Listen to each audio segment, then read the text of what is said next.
Orezivanje voća jedan je od najbitnijih poslova koje treba obaviti u toku jeseni ili zime, ali ovu radnju treba raditi i za vrijeme ljeta u vidu ljetne rezidbe.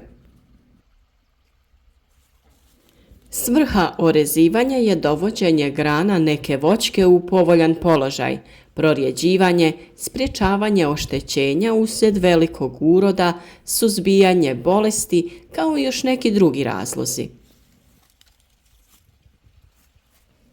Pri orezivanju odstranjuju se grane koje zatvaraju krošnju i zasjenjuju druge grane, kao što su ove koje možete vidjeti, ali i one koje često idu vertikalno kroz samu krošnju. Poželjnije su one grane koje imaju horizontalan položaj, pa ćemo ovo pravilo koristiti pri izboru grana koje ćemo rezati. Najčešće su te vertikalne grane u prvim godinama beskorisne i ne daju urod, ali istovremeno uzimaju hranu biljci, a zatvaraju taj središnji prostor u krošnji voćke.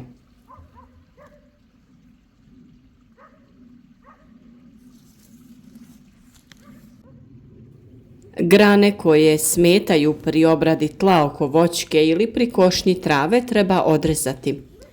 Sve grane koje se nalaze u donjem dijelu voćke treba ukloniti.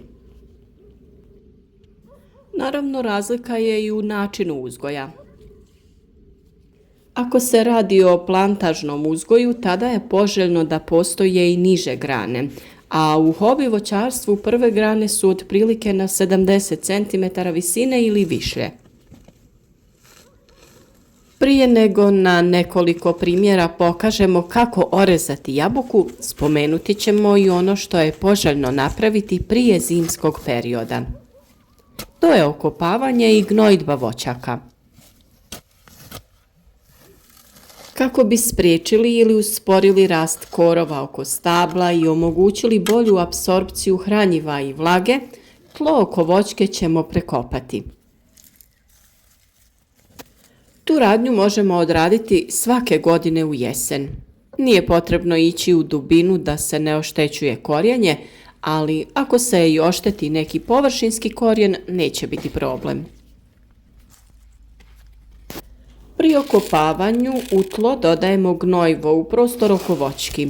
U prvom redu to su stajnjak i mineralno gnojivo koje sadrži veću količinu kalija i fosfora. Svako stajsko gnojivo dobro dođe jer tlo obogaćuje prirodnom hranjivom materijom te humusom, a uz to u tlo ulaze živi organizmi. Oni pozitivno utječu na daljnju razgradnju materije, ali i razbijaju zbijenu strukturu tla. To je jako bitno za razvoj korijenovog sistema biljke. Sa dodavanjem stajnjaka teško je pretjerati, ali treba dodavati onoliko koliko se može pomiješati sa zemljom. Stajnjak nećemo dodavati uz deblo da izbjegnemo oštećenje korijena voćki. Uz stajnjak dodati ćemo i mineralno hranjivo NPK formulacije 7-20-30. Bilo koje hranjivo u kojem su najveća druga dva broja je dobro dati u ovo vrijeme. Bitno je da prvi broj bude manji jer on predstavlja azot ili dušik koji u fazi mirovanja nije potreban, ali brzo se kreće u tlu tako da ga treba dodavati u proljeće kada krene vegetacija. A nakon što smo dodali hranjivo, to sve dobro izmiješamo i gnojidba je završena.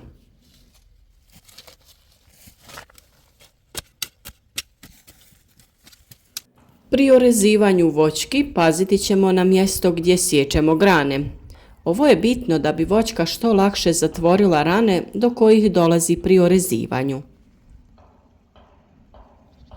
Rez neka uvijek bude sa suprotne strane od pupoljka i neka bude pod kosim uglom.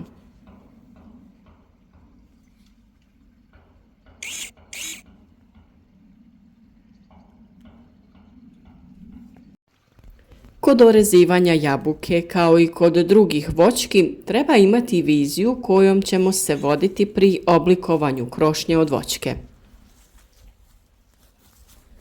Potrebno je odlučiti se za neki uzgojni oblik što najčešće definira način uzgoja. Ako se radi o plantaži, tada se najčešće primjenjuje oblik vitkog vretena.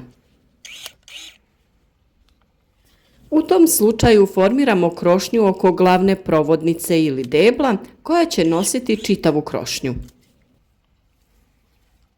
Oko nje ćemo raspoređivati grane koje će nam donositi urod u narednim godinama. Ove grane koje su razgranate i zasjenjuju jedna drugu ćemo ukloniti i prorijediti. U narednim godinama one će pod opterećenjem same se usmjeravati prema horizontalnom položaju. Znači formirati ćemo grane spiralno krećući se oko voćke tako da dobijemo grane na različitim visinama, a pri tome da između njih imamo neki razmak. Svaku granu koja iz položenih grana raste prema gore ćemo ukloniti jer se najčešće radi o vodopijama. Ako na nekoj grani trebamo izabrati između dvije, uvijek biramo onu koja je više položena, a uklanjamo one koje su vertikalnije.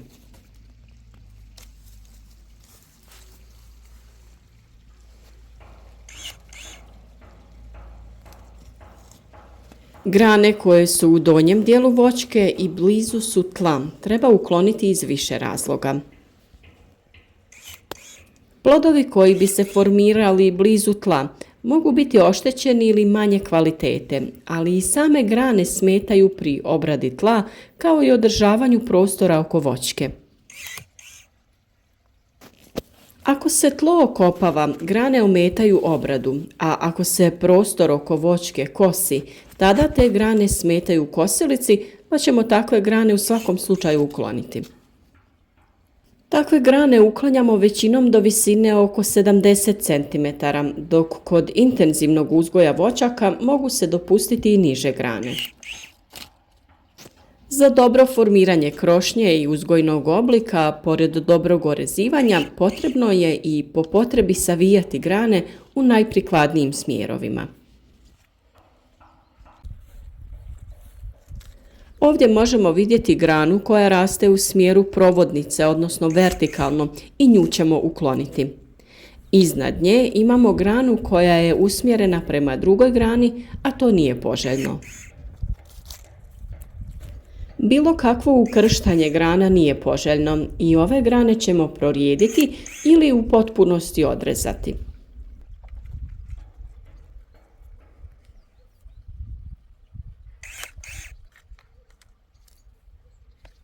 Preporučuje se pri prorjeđivanju potpuno uklanjanje grana, a ne skraćivanje, što često navede čovjeka da ne odreže sve što bi trebao.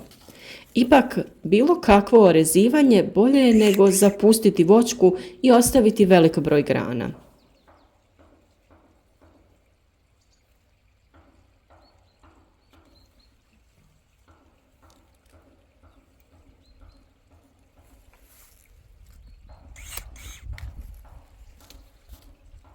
Rekli smo da pri biranju grana koje ćemo orezati treba ravnomjerno birati grane sa svih strana voćke, pa ćemo pokušati sve ove grane ravnomjerno rasporediti.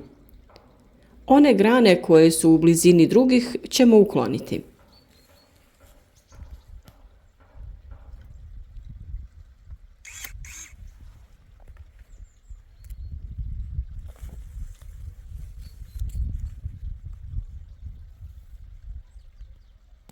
Ova grana, iako se ukršta sa drugom, na sebi ima lijepu granu sa cvjetnim pupom, pa ćemo je ostaviti da se razvija, ali ćemo je prekratiti.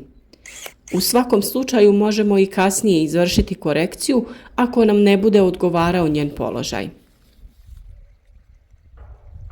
Nakon prorjeđivanja grana ostati će nam još da skratimo glavnu vodilicu koju skraćujemo na visinu do koje možemo dosegnuti.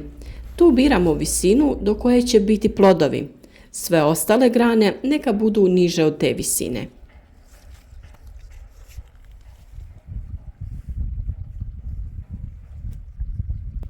Ova voćka se jako intenzivno razvija i ima dosta jake izdanke, a tako je i na vrhu. Nakon prošlogodišnjeg prekraćivanja vodilice na vrhu, izraslo je više izdanaka i potrebno ih je ukloniti. Pri rezanju vrha trebalo je ukloniti nekoliko vršnih pupoljaka, a ostaviti samo jedan. Odrezati ćemo te izdanke koji su višak, a jednu granu ćemo ostaviti i prema njoj ćemo rezati ostale grane. Većina tih grana treba se usmjeriti na stranu i ne dopustiti im da rastu prema gore. Ovaj put ostaviti ćemo samo jedan vršni pupoljak na vodilici. Sa ovim je orezivanje završeno, ipak sama rezidba nije ista kod svake voćke. Svaka voćka ima nešto po čemu je drugačija od druge, pa se svakoj voćki treba pristupiti na drugačiji način. Ipak, u svemu tome, bitni su principi i ciljevi rezidbe. Vadimo sve grane koje prolaze kroz unutrašnjost krošnje. Prorjeđujemo grane tako da voćka ima ravnomjeran raspored grana sa svih strana. Skraćujemo grane na višljim etažama, a one u donjem dijelu krošnje ostaju duže. Svaka greška koja se napravi može se sa vremenom popraviti, tako da bez straha treba ići u ovaj posao i obaviti ga.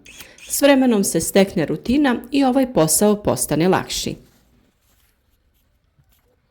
Prikazati ćemo orezivanje još jedne jabuke, a ukoliko budete imali pitanja, slobodno nam pišite u komentare. Ne zaboravite označiti video sa like i podijelite video sa prijateljima na društvenim mrežama. Hvala vam što podržavate naš rad i što ste uvijek s nama. Nadamo se da ćemo i u buduće biti uvijek u pravo vrijeme dostupni sa korisnim informacijama koje baš u tom trenutku budu potrebne. Pišite nam od kuda nas pratite, koje sorte jabuke i ostalog voća uzgajate. Pišite nam i koje teme vas još zanimaju. Posvetiti ćemo se i drugim voćnim vrstama. Već su u pripremi videi o orezivanju kruške, šljive, trešnje i drugog voća. I ne zaboravite na zaštitu, ona je jako bitna, a sada je pravo vrijeme za uraditi prvi tretman protiv bolesti. O tome smo pričali prije nekoliko dana, pa ako niste, pogledajte video i potražite ga na našem kanalu.